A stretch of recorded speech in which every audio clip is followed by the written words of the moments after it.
Welcome to What You Need to Grow, the podcast where entrepreneurs discover the inspiration and perspective shifts that fuel both personal and business growth. Each week, certified professional coach Jenny Bellinger brings you powerful conversations with thought leaders, subject matter experts, and innovative company leaders who share their stories of growth and the tools that made it possible. From fresh insights that expand your vision to resources you can explore on your own journey, every episode is designed to help you grow your knowledge, grow your vision, and grow your business. Now, here's your host, Jenny Bellinger. Welcome to another episode of What You Need to Grow. I'm your host, Jenny Bellinger. And as you know, What You Need to Grow is all about the intersection of personal growth and business growth. And so when I met Michelle LeBlanc, I realized very quickly, within a few minutes of us chatting, that she was going to be a fantastic guest because she hits both the business and the personal side of growth. So let me tell you a little bit about Michelle. Michelle is also known as the Money Magnet Coach. She is an energy healer and Akashic channel who helps spiritually minded people dissolve the hidden patterns that keep money, success, and expansion just out of reach. Her work goes far beyond surface level mindset shifts or think positive manifesting. She specializes in identifying and clearing subconscious money conditioning, nervous system misalignment, ancestral patterns, and even past life imprints that quietly influence how safe someone feels receiving more. More money, more ease, more opportunity, etc. So there's so much more to Michelle, but I do want to share with you, she's also the creator of the Money Magnet Formula, where healing and alignment come together to support sustainable expansion. So, and there's more to her in the show notes if you want to read her entire bio there. It is all there for you. So, Michelle, welcome to the show. Thank you. And thank you for having me, Jenny. Absolutely. Absolutely happy to have you here. So tell us, Michelle, how did you get into this world of money magnet coaching? Well, it all started many, many years ago, just being in a career that I absolutely hated. It Oh, paid well.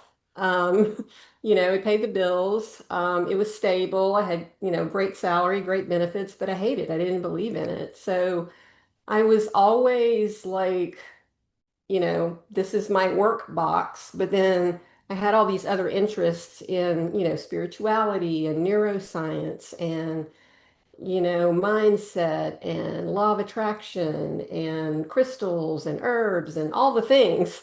So I was always like learning something on the side. And once I learned about law of attraction and manifesting, I spent years trying to figure out how to make it work for money so I could get out of my damn career that I hated so much. But I couldn't figure it out. I could manifest other things, but I couldn't make it work for money. And the rare occasion that I did manage to manifest, a few thousand extra dollars, I was immediately followed with some unexpected expense that would negate what I just manifested. So this went on for years and just, anyway, long story short, let's see, 2021, I was in yet another healing modality certification, learning about something else, and things started to click. There were the missing pieces as to why I couldn't make law of attraction and manifesting work for money. And after I finished this modality, I kind of just started experimenting with it myself. And I had planned to try to start like a healing, energy healing business too. And then it kind of all just started clicking and the puzzle pieces started clicking and it was working for me and it was working with my practice clients that I had to do before I could get my certification.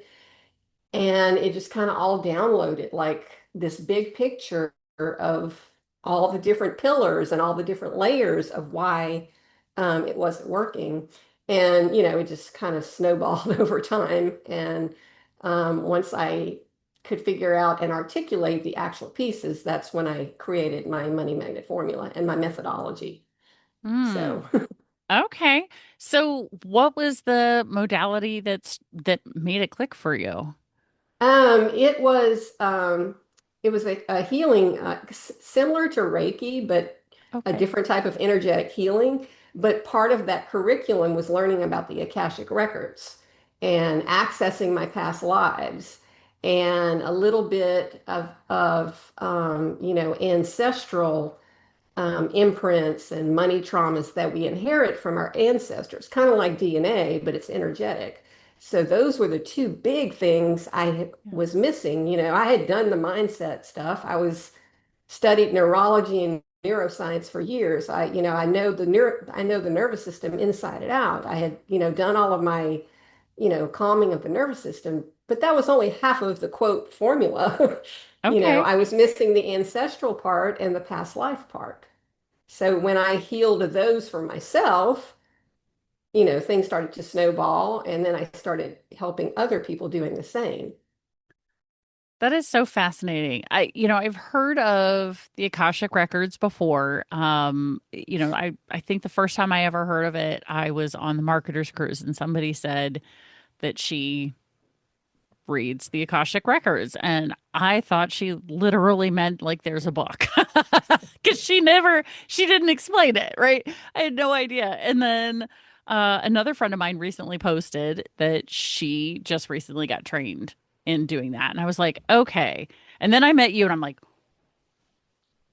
three times. That's my signal from the universe to pay more attention, right? And so, you know, can you explain more of what that is and what the experience is of somebody who's going through one of those sessions with you? Or, I mean, obviously you can't like tell us exactly what that is, but kind of how does that Well, work?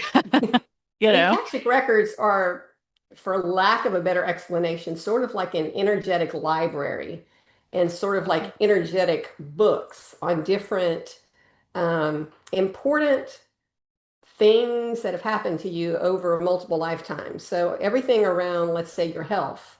There's an Akashic book on your health in all your lifetimes, and anything that was big enough to register as something very big, it kind of goes in that record.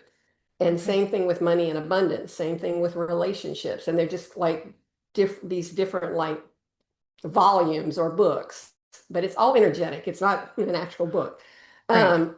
And I'm a little bit different than what other people do who read the Akashic records.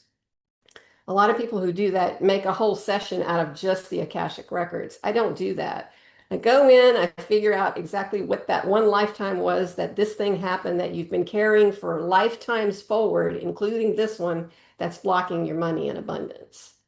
For Mm. example, you may, and this is very common among like healers and energetic workers and people who are in the witchy woo stuff. You know, there's a very high likelihood that you were, either tortured as a witch or a healer or, executed as a witch or a healer.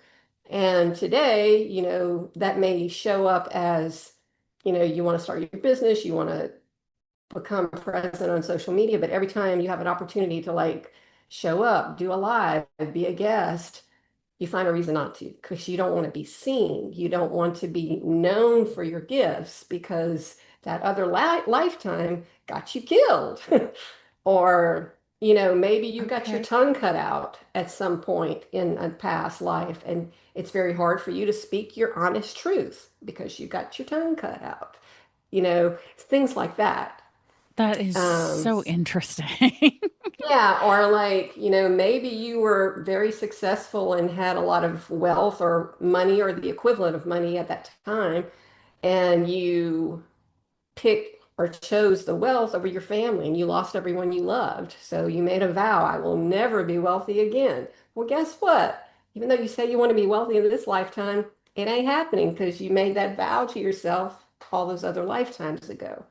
There's just so many different possibilities and ways that shows up. That it's so interesting. Yeah, because never really apparently in that sense means never, right? Yeah, so Um, I go in and if it's a one-on-one session, I just ask the other person's permission. May I access your Akashic records? Assuming they say yes, I go in and I can get the information in a matter of a couple of minutes. And that's done.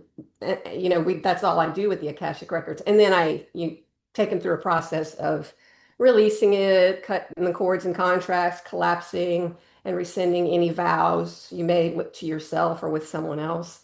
In my group programs, I teach people how to access their own Akashic records, find that information, and then teach them how to clear it. So most people who Interesting. do Akashic records will do a whole session of, oh, you were a this in, the 1800s, and this is the way you died, and, this other lifetime. It's very interesting, but I don't Right. find the value of how you can use that now unless you have the intention of what happened in another life that's, you know, impeding your progress and your growth in this lifetime. So, um, a lot of people just do it for the fun of it. Oh, what was I in a past life and how did I die? And, was I male or female? Where did I live? What period was I? So Yeah. that's interesting, but that's not the way I use them. Yeah.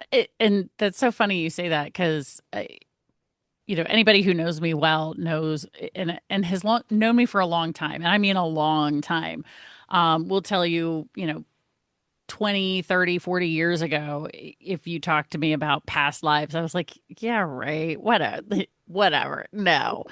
Um, and I just didn't believe in that until I personally, I earned a trip to Paris, went to Paris. I had always wanted to go to Paris ever since I was a little girl. I have no familial history with France. My background is Scottish, Irish, Swedish, whatever. No reason that I would be so attached to France, but I have been for as long as I can remember. I show up in Paris and I was like, I'm home. I've Yeah. lived here, except I had never been to Europe in this lifetime. And so, like, in that moment, I was like, oh, I get that. It was the weirdest feeling ever. And I remember coming home and telling my husband at the time that, and he was like, oh, okay.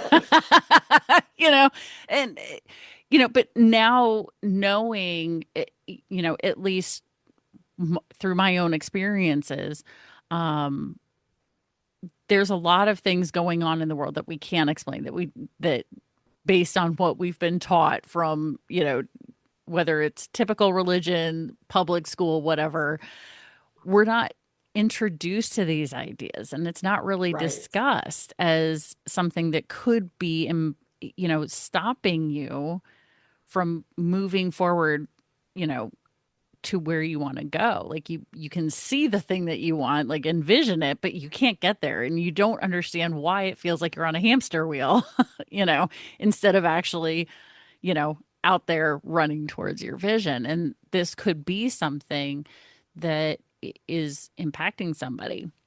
So how is it that somebody would start to figure out that there's something else going on that, because they've read the books, they've listened to podcasts, they've been, doing the work, and yet they're still not.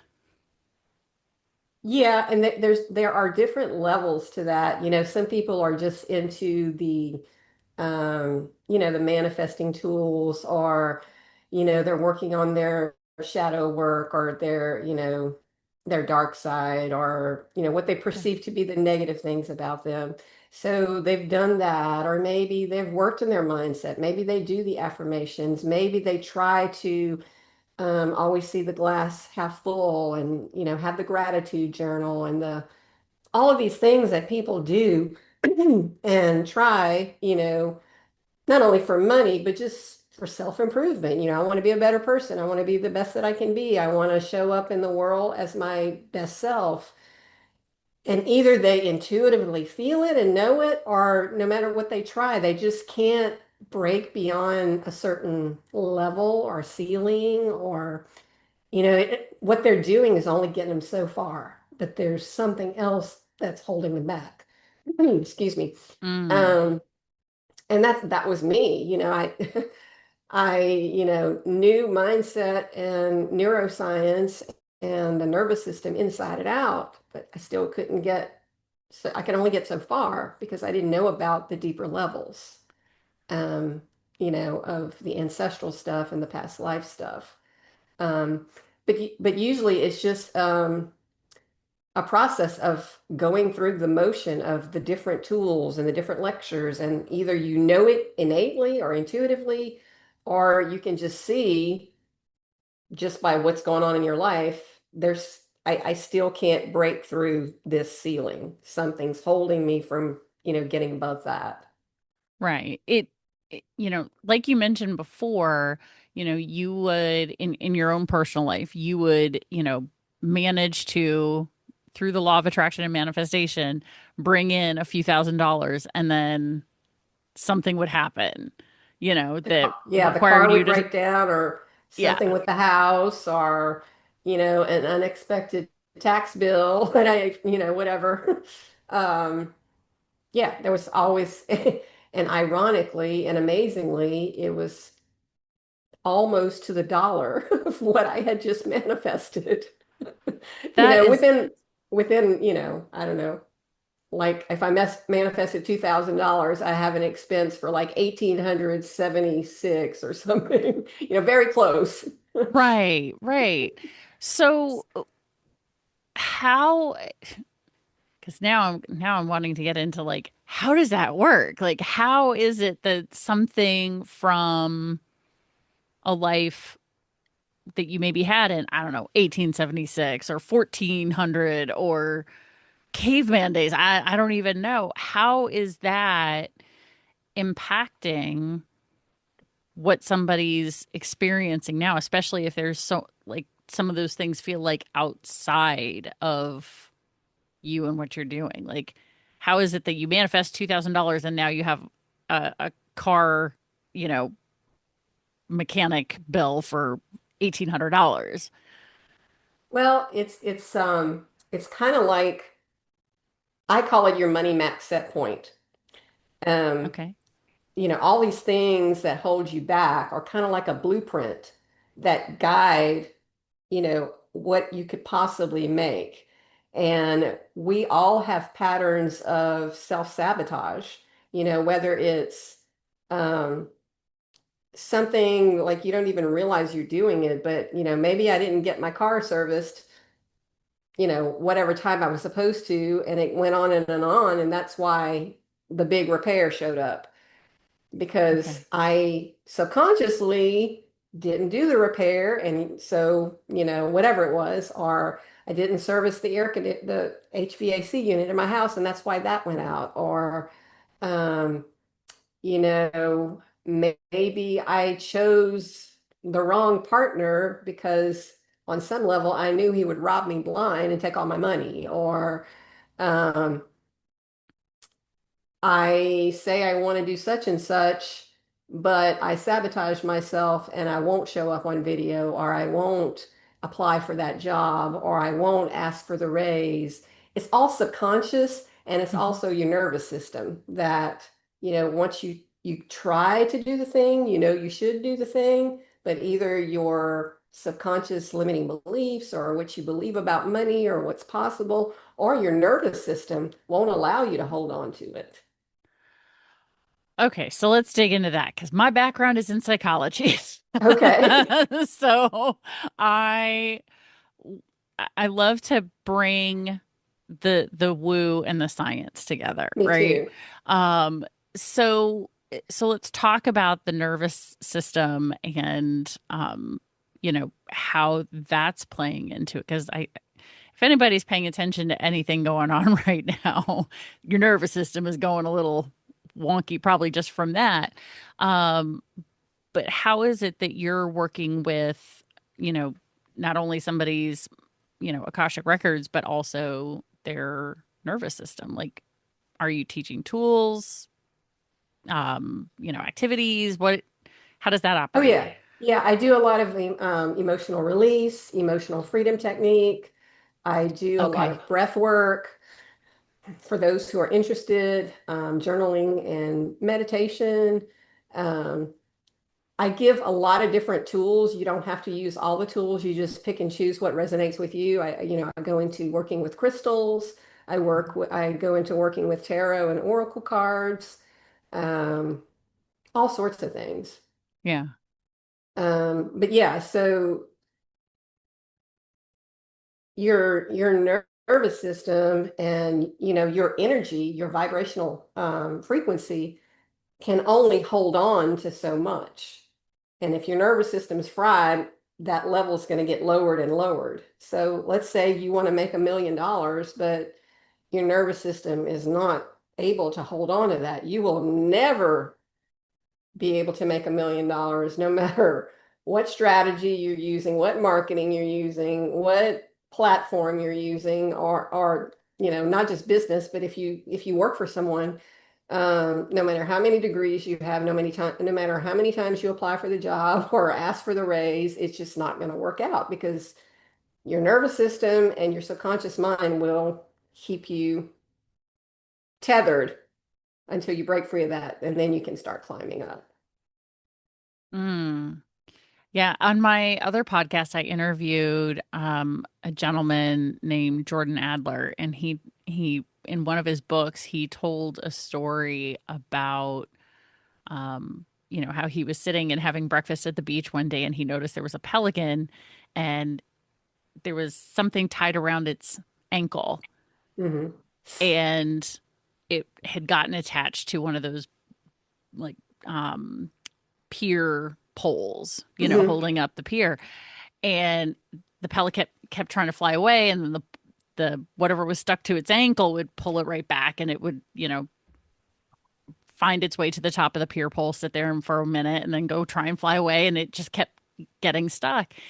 And he goes, and your limiting beliefs are that anchor. As soon as you cut those, then you're the pelican that can fly.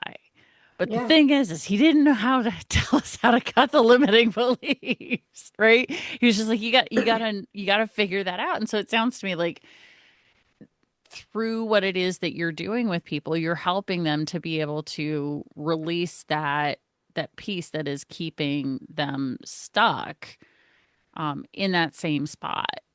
Yeah, we start out with a subconscious mind, and I help them find all their limiting beliefs around money. Um, what are the money stories they're telling themselves? What do they believe is possible and not possible? And then once we identify those specific to that person, because your limiting beliefs are going to be different than my limiting beliefs, Right. I help them um, craft their own, when I work with EFT, their own scripts that they can say that work for theirs, not necessarily mine. And then I teach them how to find all of those stored emotions in their body that are, not only frying the nervous system, but again, keep them stuck, and how to release it. What are those emotions specifically, and how to release them. And then we go into, other things that calm the nervous system. And then once we get those two layers, then we go to the ancestral stuff, your family line. What did you inherit as far as, their financial struggles and their feelings of safety and what was going on in their nervous systems? And once we, bring all that out, then we go into the Akashic Records and get that last piece or pieces. Sometimes it's more than one. Oftentimes it's more than one. Right. Well, and what just popped up for me as you were talking about that was, no wonder so many lottery winners end up Lose it all. losing Hmm. it all because they came into it, but they had, beliefs about money or feelings about money that ended up releasing all of it away again, and they were not able to maintain that well for some reason or another.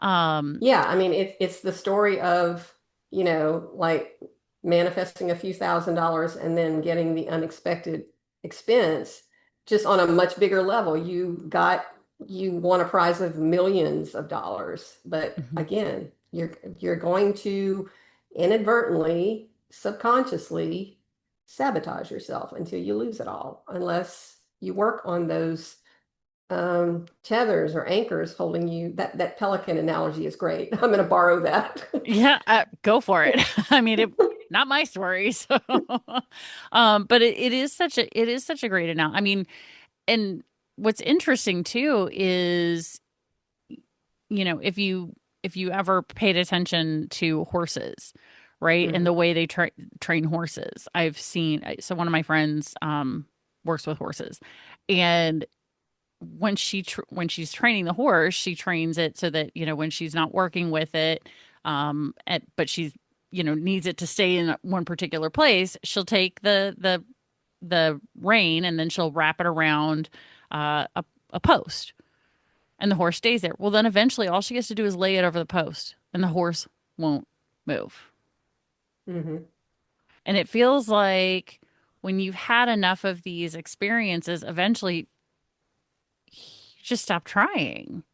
Like Mhm. someone may get to that point where they just go, oh, well, this looks like the same thing, but then they don't even try and take the step. And, if the horse just literally stepped backwards, Yeah. the rein, the rein would just fall off. She didn't even wrap it around. She goes, I've got them trained so well that I don't even have to wrap it around or tie it or anything, because they'll Mhm. just stand there for a few minutes while I go do this other thing with this other horse or whatever. And I'm like, that is such a lesson. Like, and it stuck with me because I'm like, that is such a lesson for humans, because I feel like that's something that we end up doing to ourselves. Absolutely. It's the stories we tell, like every time something happens, inevitably we're going to either label it or attach a story to it or both. That's just the way our minds work. And, if you keep not achieving the thing you're trying to achieve long enough, unless you're, working with that positive mindset and really sticking to no matter what happens, I'm going to do this and I'm going to learn from all of my mistakes and all of my pivots. Eventually, you're just going to say, well, it doesn't work, or something's wrong with me, or I'm using the wrong tool, or that works for everybody else, but not me. Kind of eventually Yeah. that most people resign themselves to something along that nature. Yeah. And they just kind of just start accepting life for what it is, what they believe it to be anyway. Like this Um, is the best it's going to be. hmm and that And makes me then, so sad.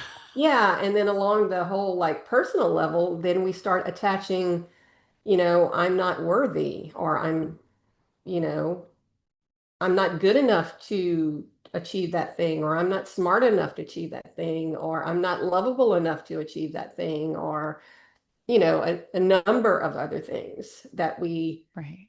put ourselves in that cage or tie ourselves to that post, or, however you want to think about it. Mm. Yeah, it's the stories we tell ourselves and the labels we put on ourselves.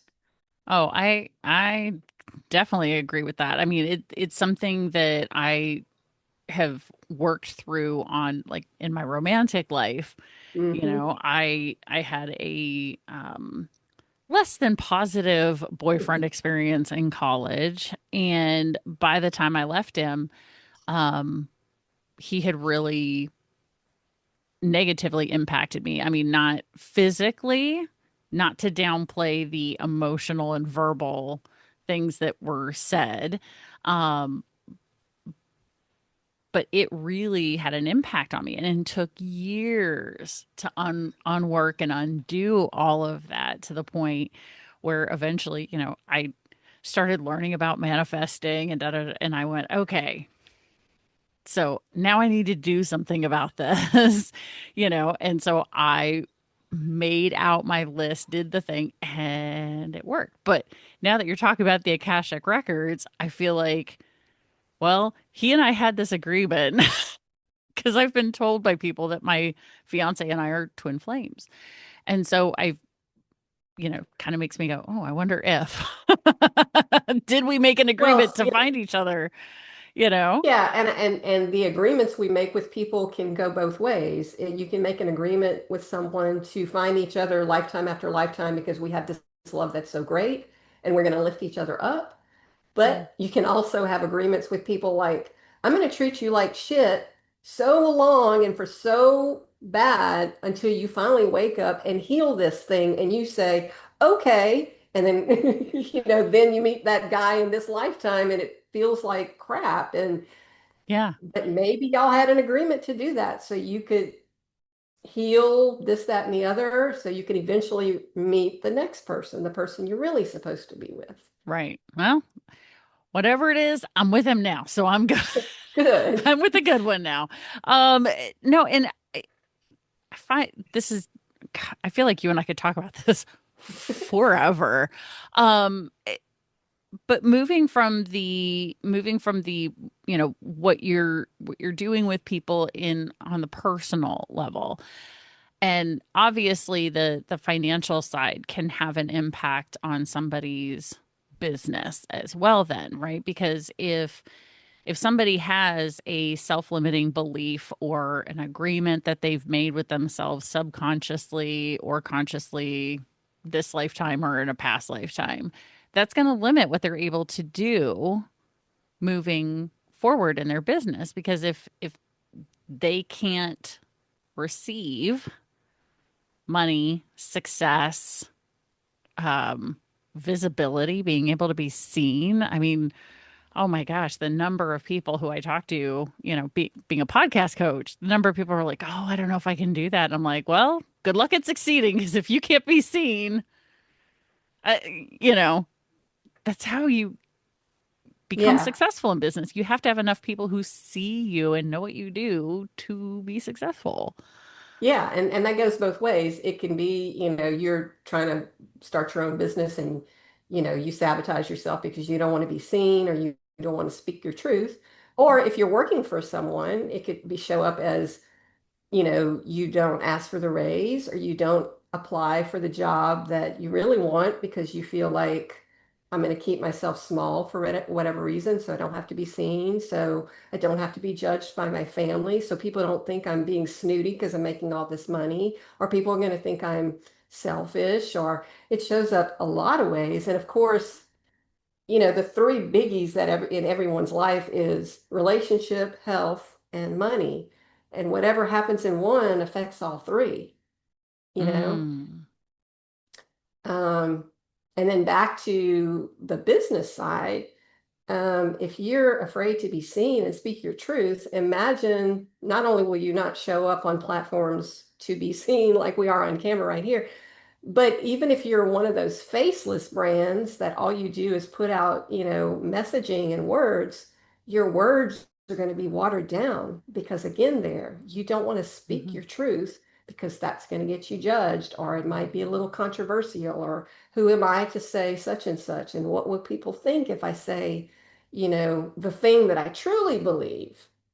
It Yeah. just shows up so many ways. And again, it shows up how you ask for your needs with your romantic life or with your parents or with your children or with your coworkers.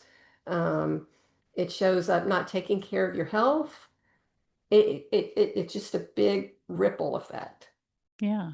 So, it, you know, a listener has heard all of this and they're going, okay, so now what? What do I do? What's the first step in breaking that cycle, breaking that limiting belief or, cutting the cord, whatever it may be? Like, what's next? How do they know what to do next? Well, the first thing is just awareness, how maybe just sit with it or journal on it, or um, how is this showing up in my life? How, where, where are the places in my life that I could be stopping myself? Imagine yourself, you're like this sports car, this fabulous sports car, and just like you want to take a sports car and go as fast as you can, so you accelerate, but at the same time your foot's on the brake. You're only going to go so fast. So, you know, you can't like drive that high performance sports car and just let it take it out as fast as it can go if you're constantly applying the emergency brake. It's going to impede you. So where are those emergency brakes in your life? Where are you saying you want to accelerate, but you're also holding yourself back? Where do you procrastinate? Where do you make excuses? Um, as far as money goes, when do you find yourself just like getting super stressed and anxious? Is it when you pay bills? Is it when you spend money on necessities? Or is it when you spend money on what you consider luxuries or treats to yourself? Or is it both? Just start noticing and becoming aware. That's the very first step. Okay, good to know. And so, of course, you have a really awesome gift for the What You Need to Grow community to help them begin to identify some of these things. So, why don't you tell us what it is that they can check into if they want to take the next Yeah. step? Yeah, it's called Discover Your Biggest Abundance Blocks. It's a little like workbook that it's a series of questions, and you go through and you answer quickly. You don't think about it too hard. You just, what's that first inclination? And it's multiple choice, A, B, C, D, or E. And then after you answer all the questions, you tally up how many A's, how many B's, how many C. And people are either going to be like, every last one I answered was this letter, or they might have a combination of both. Whichever letters you see most often, the one you see the most often is your biggest block. But if you have, five of one and four of or three of another, and maybe a one off here and there, those are your two biggest blocks. So it's your biggest block or possibly blocks.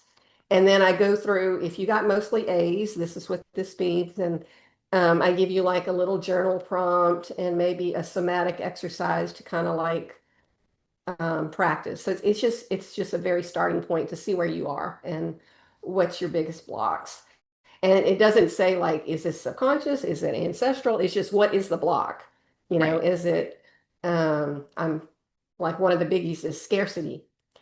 Some people, everything they do is this, it stems from scarcity, and it shows up as even if somebody gave me $1 million, I'd be scared. What if it all goes away?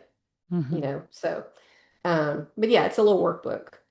I think that's fantastic. And of course, What You Need to Grow community, as you're listening to this going, ooh, I think I need to look into what my biggest abundance block is.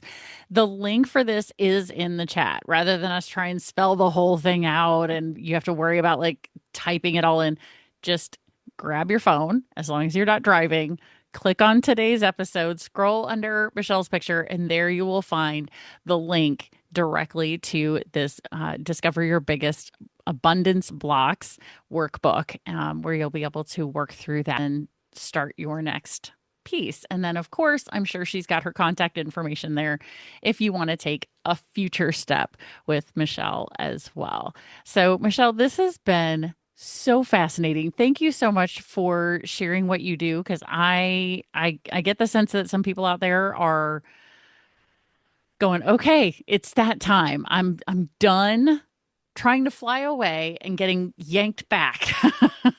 I'm ready to take the next step. So thank you for being here. Thank you for having me. I thoroughly enjoyed it.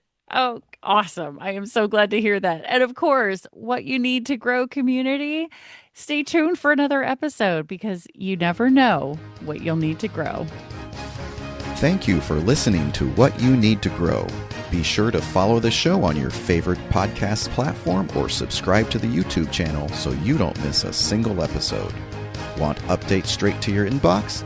Sign up at whatyouneedtogrow.com and you'll get notified each time a new episode goes live. Here's to your growth. This has been What You Need to Grow with Jenny Bellinger.